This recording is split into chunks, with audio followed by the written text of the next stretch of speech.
तो क्वेश्चन ये है कि पूंजीवादी अर्थव्यवस्था क्या है और इसकी मुख्य विशेषताएं बताइए। और इस तरीके से 3 क्वेश्चन आज करेंगे, हो सकता है ज़्यादा हो जाए, बट साथ साथ चलते चाहिए चलिए, और जो भी चीज़ें नहीं समझ में आ रही वो एक बार पूछते रहिए, ठीक है।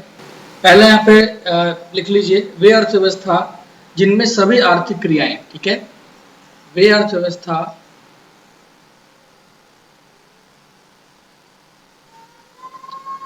जिनमें सभी आर्थिक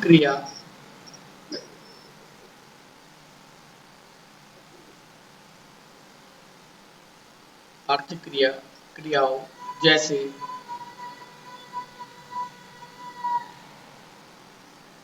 उत्पादन, उपभोग, निवेश,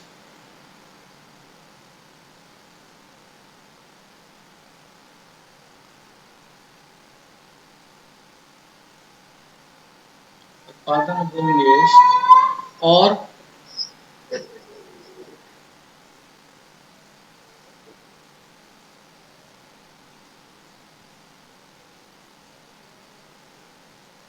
अन्य संसाधनों पर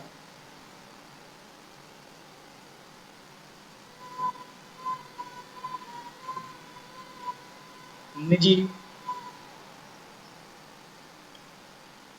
क्षेत्र का नियंत्रण रहता है।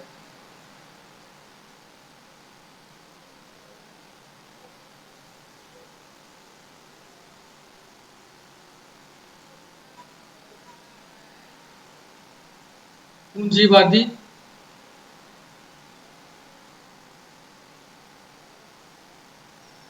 या बाजार अर्थव्यवस्था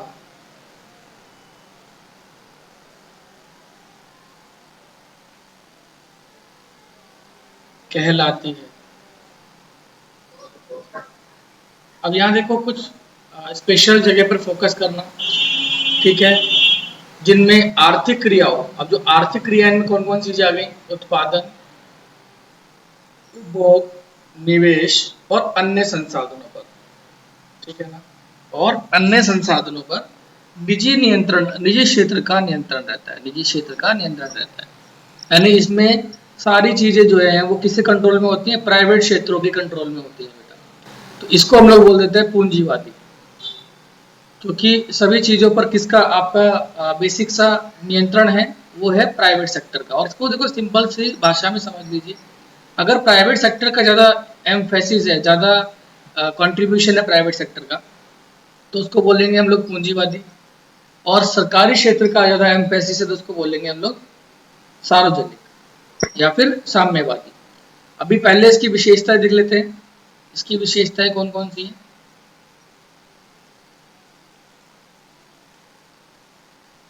ठीक है, तो इसकी पहली विशेषता क्या है, इसका मुख्य उद्देश्य अधिकतम लाभ कमाना है। ठीक है, ये लिखिए, इसका मुख्य उद्देश्य क्या है,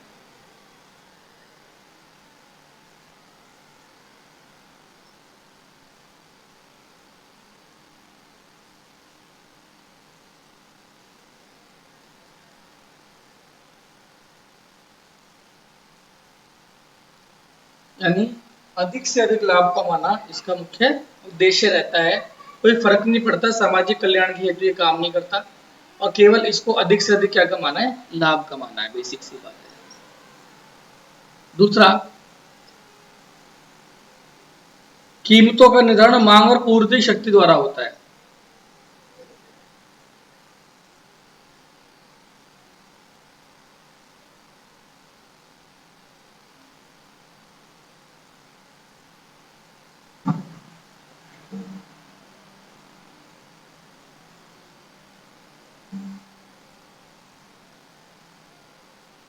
शक्तियों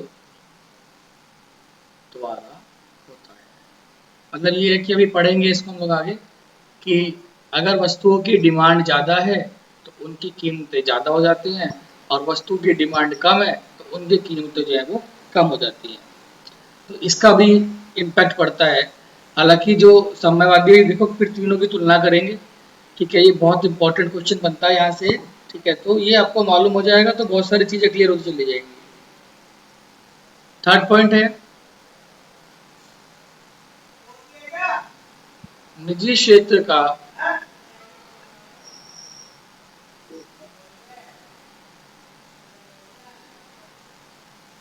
पूर्ण नियंत्रण होता है, निजी क्षेत्र का पूर्ण नियंत्रण होता है। ठीक है, और एग्जाम्पल आप लिख सकते हो इसमें, यूएसए, ब्रिटेन, फ्रांस, जर्मनी।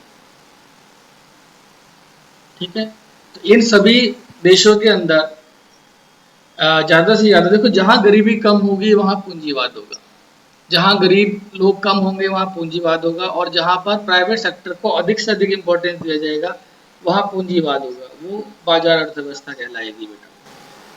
ठीक है, तो चारों पॉइंट आई होप समझ में आए होंगे, और नहीं समझ में आए तो कोई पूछ सकते हो, कोई दिक्कत नहीं है।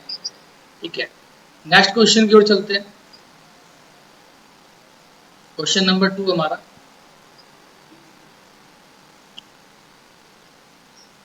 ठीक है, क्वेश्चन है समाजवादी या केंद्रीय अर्थव्यवस्था, केंद्रीय योजनाबद्ध अर्थव्यवस्था।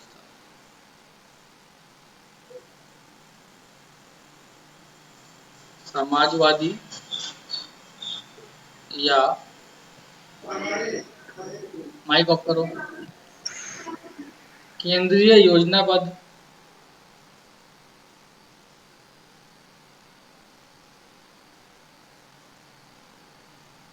अर्थव्यवस्था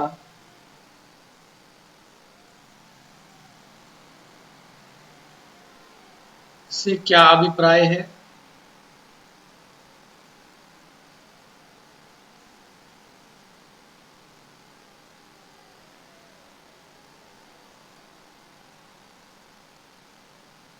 इसकी मुख्य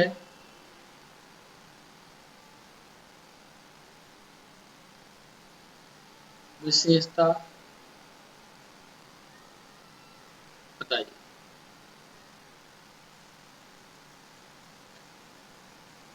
ठीक है,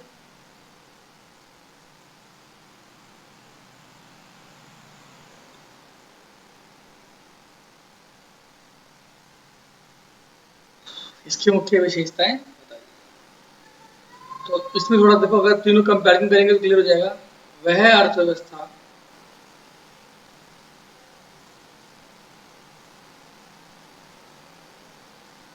जिसके अंतर्गत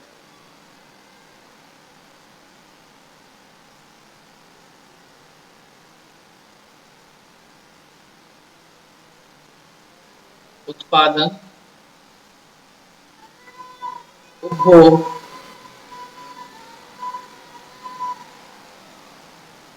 निवेश और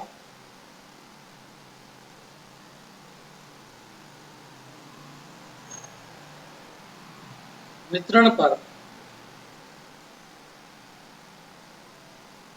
किसी व्यक्ति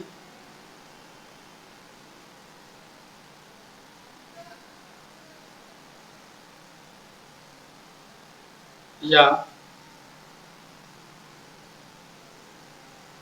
सरकार का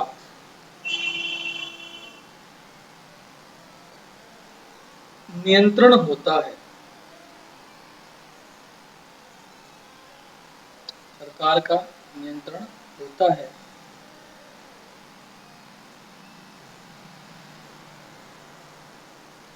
समाजवादी या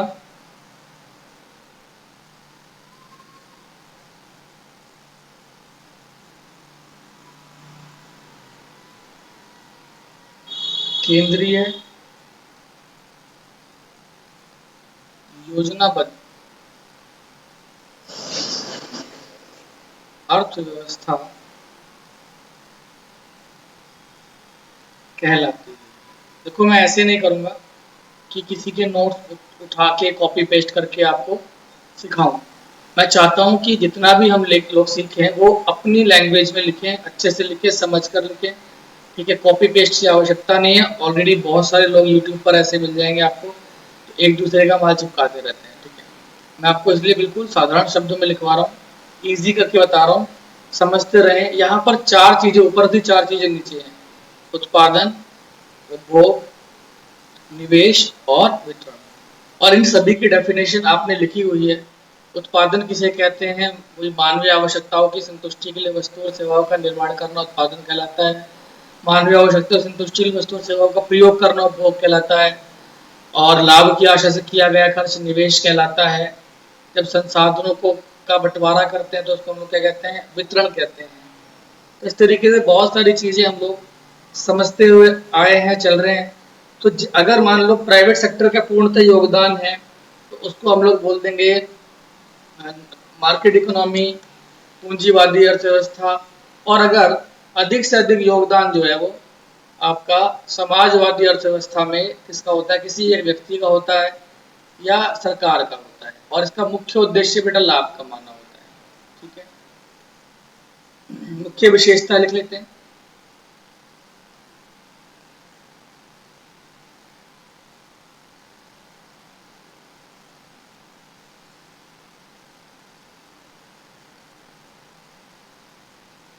आर्थिक निर्णय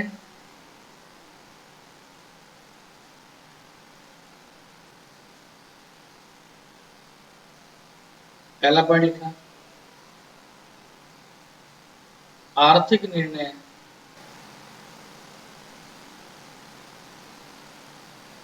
सामाजिक कल्याण को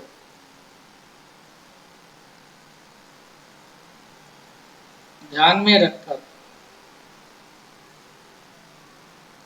सामाजिक कल्याण को ध्यान में रखकर लिए जाते हैं।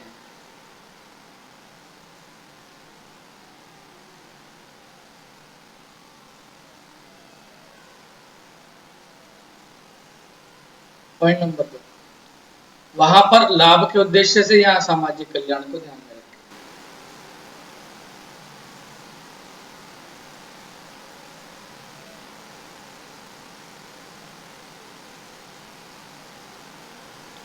इसके अंतर्गत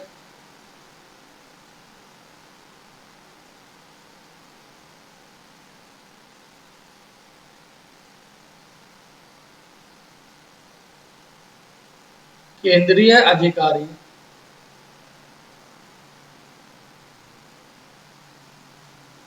या सरकार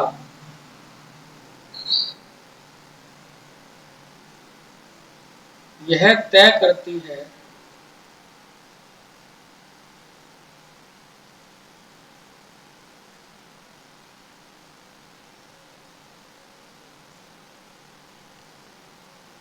कि क्या उत्पादन करना है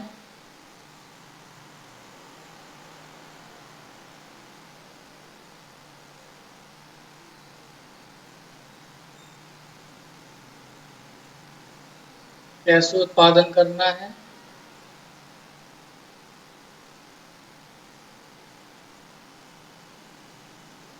और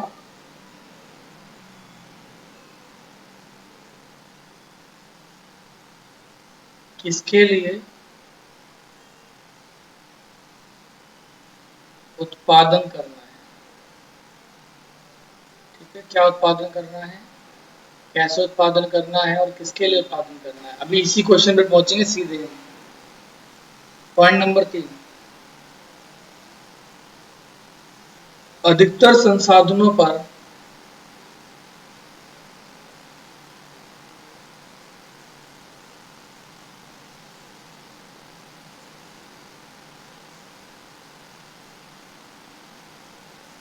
सरकार का नियंत्रण होता है।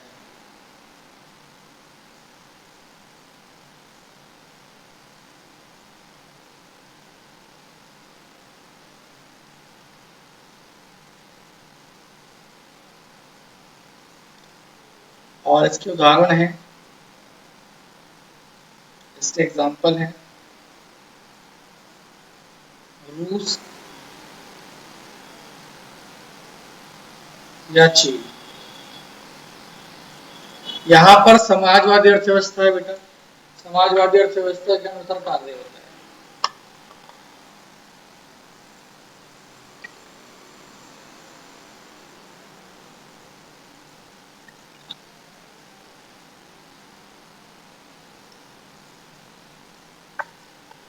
मुख्य उद्देश्य सामाजिक कल्याण करना,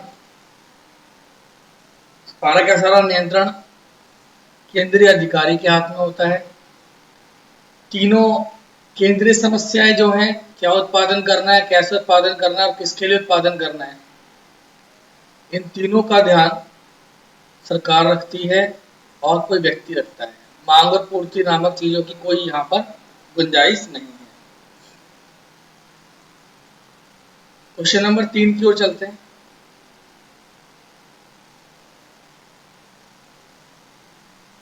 क्वेश्चन नंबर 3 है हमारा,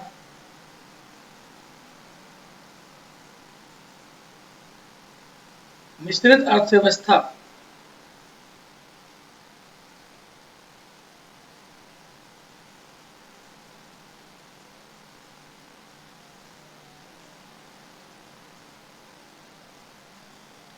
किसे कहते हैं?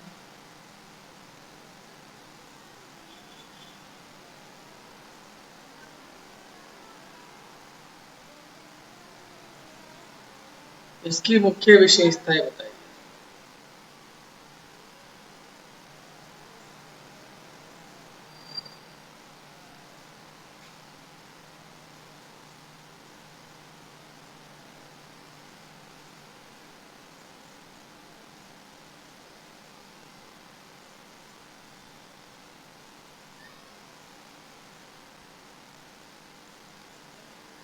लिखिए।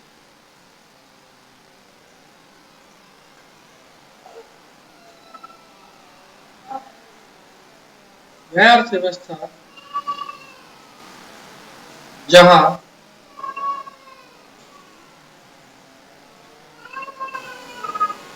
सभी आर्थिक गतिविधियों पर, अब आर्थिक गतिविधि कौन सी है? वही वो चारों, उत्पादन, उद्योग, वो सारी सभी आर्थिक गतिविधियों पर निजी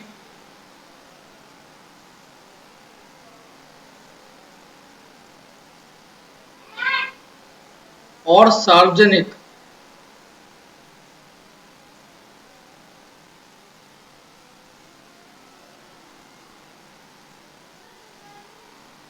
दोनों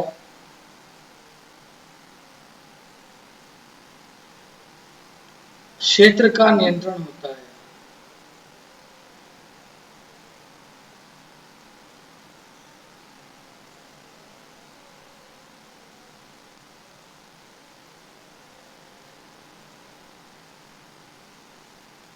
मिश्रित अर्थव्यवस्था कहलाती है।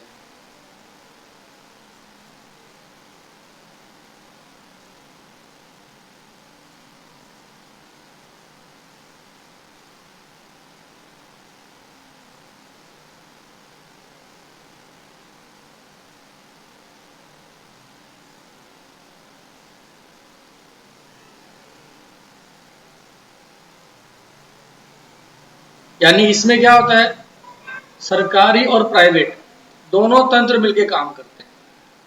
सरकारी और प्राइवेट दोनों तंत्र मिलकर कार्य करते हैं और यह उस प्रकार से कार्य नहीं करती है जिस प्रकार से कोई भी जो आ, आपका पूंजीवादी अर्थव्यवस्था है उसमें खाली निजी क्षेत्र का होता है और सार्वजनिक वाली में, सामाजिक वाली में सार्वजनिक क्षेत्र का होता है। लेकिन इसके अंतर्गत क्या होता है, दोनों को मिलाकर, यानी निजी क्षेत्र और सार्वजनिक क्षेत्र दोनों को मिलाकर कार्य होता है बेटा। ठीक है,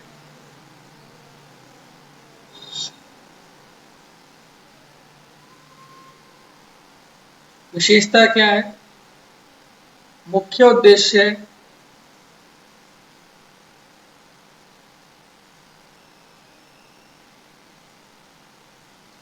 लाभ कमाने के साथ साथ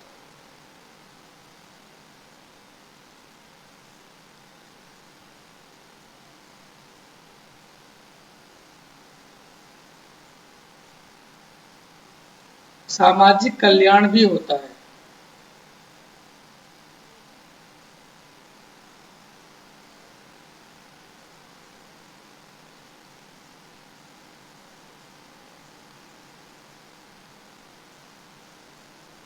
पहली बात।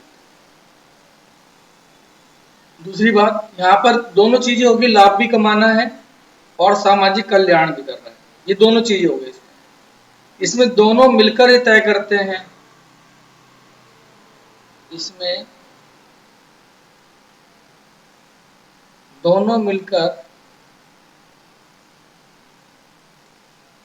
यह तय करते हैं, क्या तय करते हैं, क्या उत्पादन किया जाए, कैसे उत्पादन किया जाए और किसके लिए उत्पादन किया जाए। लिख लेना मेरे पास पेज का, क्या उत्पादन किया जाए, कैसे उत्पादन किया जाए और किसके लिए उत्पादन किया जाए। ये दोनों मिलकर तय करेंगे, निजी क्षेत्र और सार्वजनिक क्षेत्र दोनों मिलकर तय करेंगे।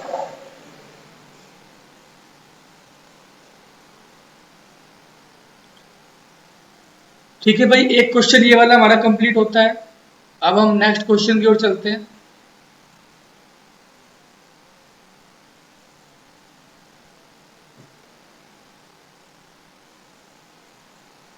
क्वेश्चन नंबर 2 की ओर चलते हैं।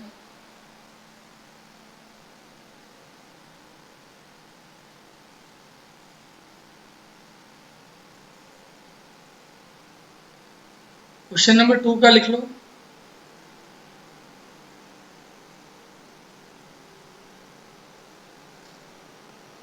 क्वेश्चन लिखिए इसका।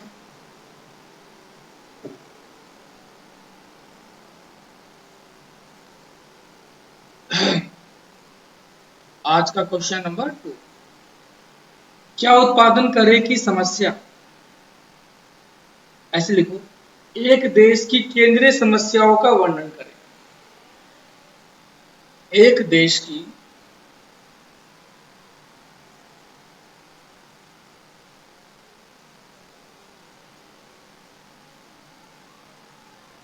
केंद्रीय समस्याओं का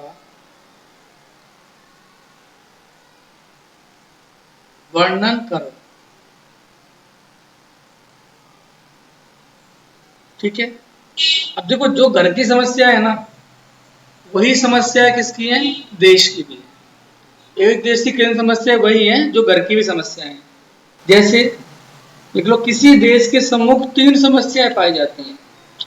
किसी भी देश के सम्मुख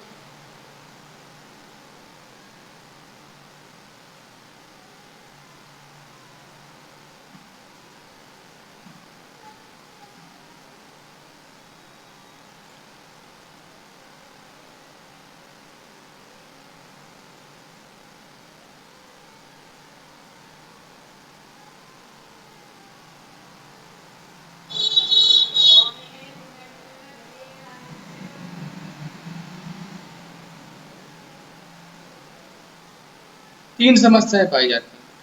पहला, क्या उत्पादन करें,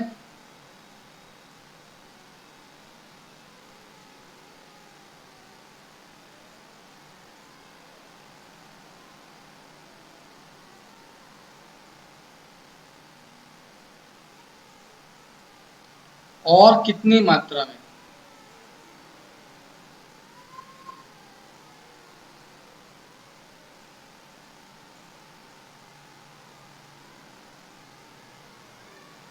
दूसरा,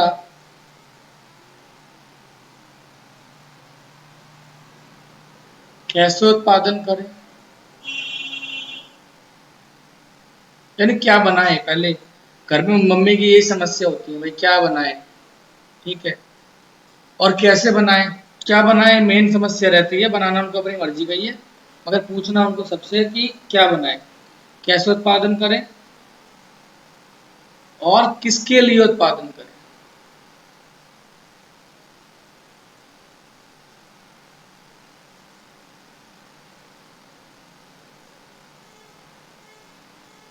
ठीक है, क्या उत्पादन करें, कैसे उत्पादन करें और किसके लिए उत्पादन करें।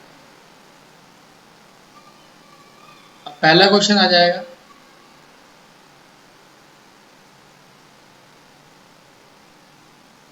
क्या उत्पादन करें।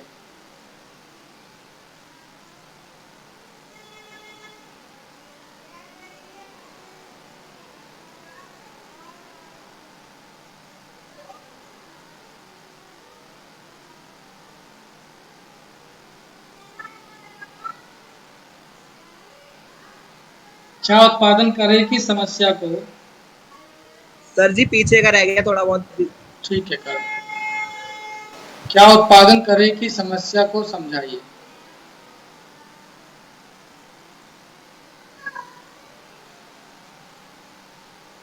क्वेश्चन लिख लेते हैं।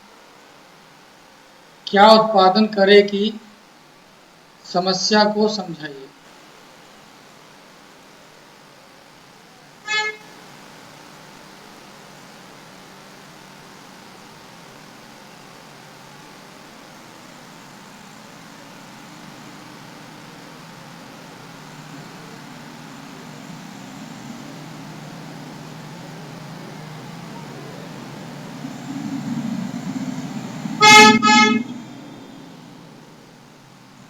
ठीक है, इसका आंसर लिखिए आप।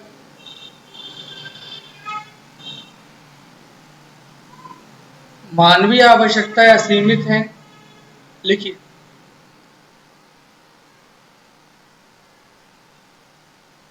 मानवीय आवश्यकताएं असीमित है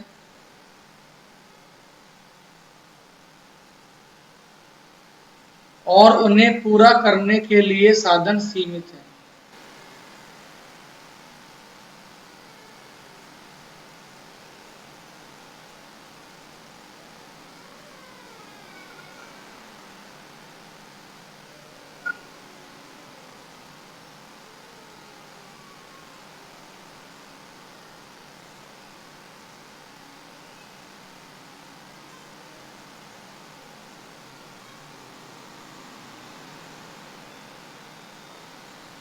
इसलिए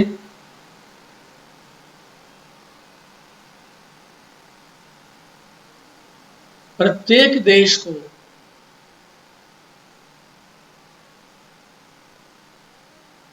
यह निर्णय करना पड़ता है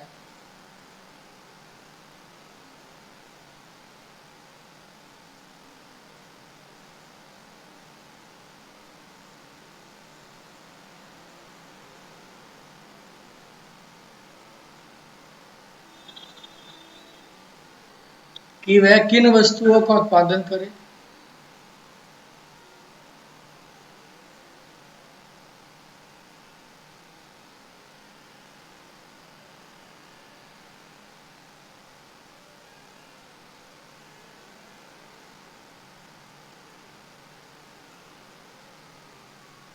उदाहरण के लिए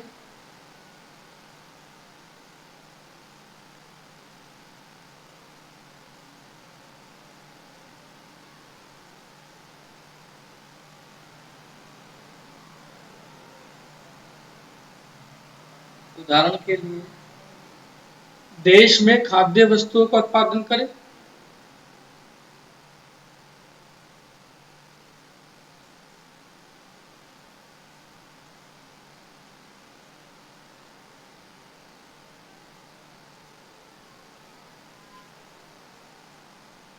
या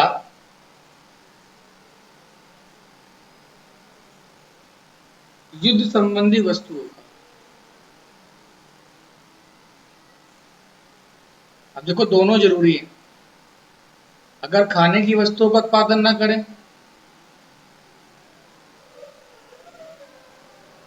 तो देश में भुखमरी फैल जाएगी। अभी कोविड-19 का समय है और खाने की वस्तुओं की इतनी तेज डिमांड है, इतनी ज़्यादा डिमांड है, तो किस चीज़ का उत्पादन करें अभी तो यही क्लियर नहीं हो रहा है। और फिर मान लो कि दो चीज़ों को हमने मान लिया, हम खाद्य वस्तुओं का उत्पादन भी करें और युद्ध संबंधी वस्तुओं का उत्पादन भी करें, तो फिर कितना कितना करें, खाद्य वस्तुएं कितनी कितनी बनाएं और युद्ध संबंधी वस्तुएं कितनी बनाएं, ये एक हमारा सोचने वाला विषय होगा। और प्रत्येक अर्थव्यवस्था के सामने, हर इकोनॉमी के सामने, हर देश के सामने ये समस्या रहती है कि वो कौन सी चीज बनाए। और फिर अगर मान लो उसमें दो या तीन चीजों में कम, अब देखो जैसे फॉर एग्जांपल अभी भारत की संसद बन रही है, भारत में बहुत सारे रोड्स बन रहे हैं, मेट्रो का कार्य चल रहा है, तो इसमें ये लेना निर्णय लेना बड़ा मुश्किल हो जाता है कि अभी कोविड-19 के समय पैसा जो है वैक्सीनेशन पे लगाएं, ज़्यादा टेस्टिंग पे लगाएं, मेट्रो के लिए काम चालू रखें, क्या करें क्या ना करें। और उसके लिए क्या है कि थोड़ा थोड़ा पैसा सब जगह अलॉट किया जाता है। ये रीज़न है पहली समस्या का, क्या उत्पादन करें की समस्या, और ये प्रत्येक अर्थव्यवस्था के सामने आती है युद्ध संबंधी वस्तुओं का। और यदि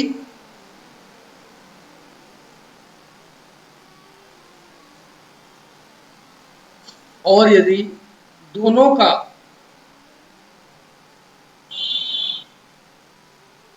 उत्पादन करे तो कितनी मात्रा में।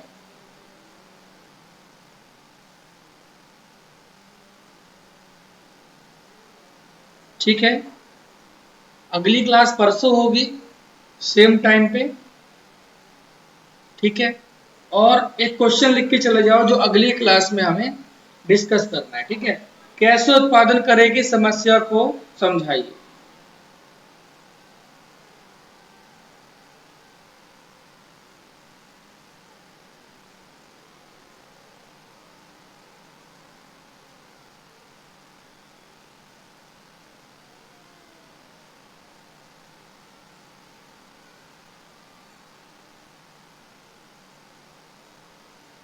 कैसे उत्पादन करेगी समस्या को समझाइए। ठीक है बेटा, नेक्स्ट क्लास में डिस्कस करेंगे क्वेश्चन को। हाँ जी।